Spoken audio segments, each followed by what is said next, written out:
5 ઉઠ્યા હતા ઉઠીને આપણે ડાયટ છે એ કમ્પ્લીટ કરી લીધી છે. આપણો આવી ગયો છે દીનો વારો. Let me show this.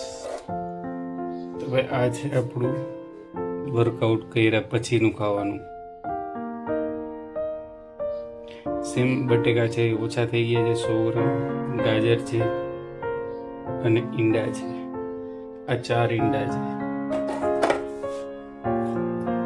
અને આ હું હમણાં લઈશ વર્કઆઉટ પહેલા. ક્રેટીન ભેગું લઈશ એન્ડ ધેન આજે આપણે બપોરનું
સો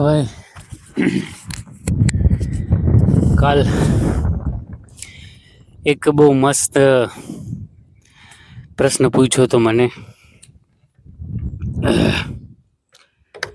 કે ભાઈ તું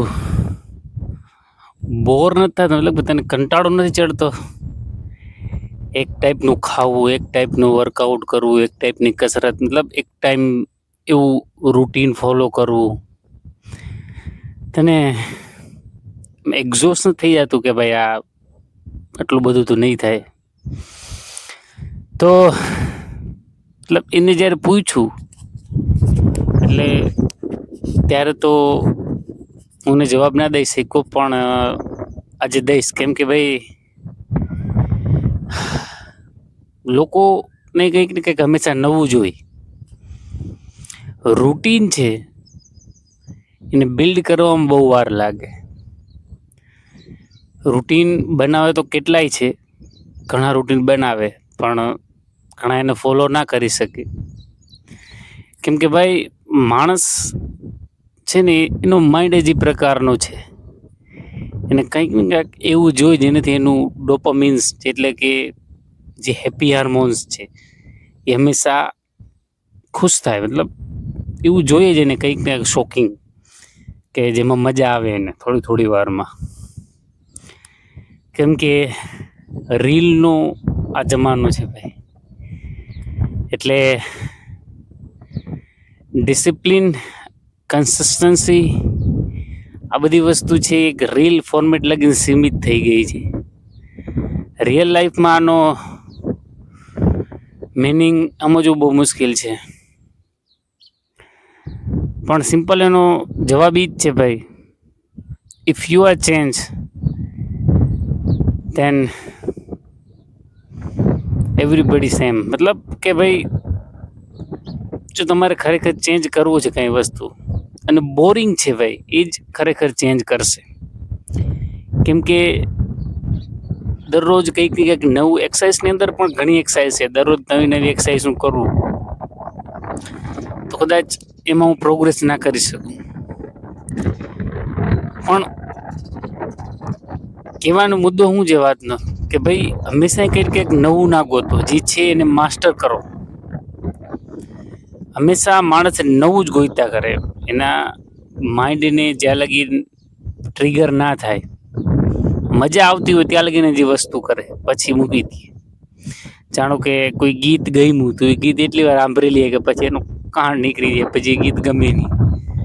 તો એ રીતના લાઈફમાં એ વસ્તુ છે કે શરૂમાં વસ્તુ મજા આવે કરવાની, પછી ધીરે ધીરે બોર થાય. એવું નથી કે ભાઈ હું નથી થયો, હું પણ ઘણા ટાઈમ કંટાળો ચડ્યો હોય મને, પણ હકીકત આ જ છે, જો તમારે ખરેખર ચેન્જ કરવું છે તો boring routine, boring life, boring આ બધું જે છે એને અપનાવવું જ જોશે. કંટાળાવાળી જિંદગી છે એને અપનાવવી જ જોઈએ. બાકી તમારા હાથમાં છે. મને આ વિશે જરૂર જણાવજો કે ભાઈ તમે શું વિચારો છો એક બોરિંગ લાઈફસ્ટાઈલ વિશે. એન્ડ આ બધા મુદ્દા છે ડિસિપ્લિન અને કન્સિસ્ટન્સી વિશે છે, આપણે એના વિશે જરૂર વાત કરશી. ચાલો આપણે નાસ્તો રેડી કરીને આવ્યા છીએ, નીકળી જાય કામે ખાય.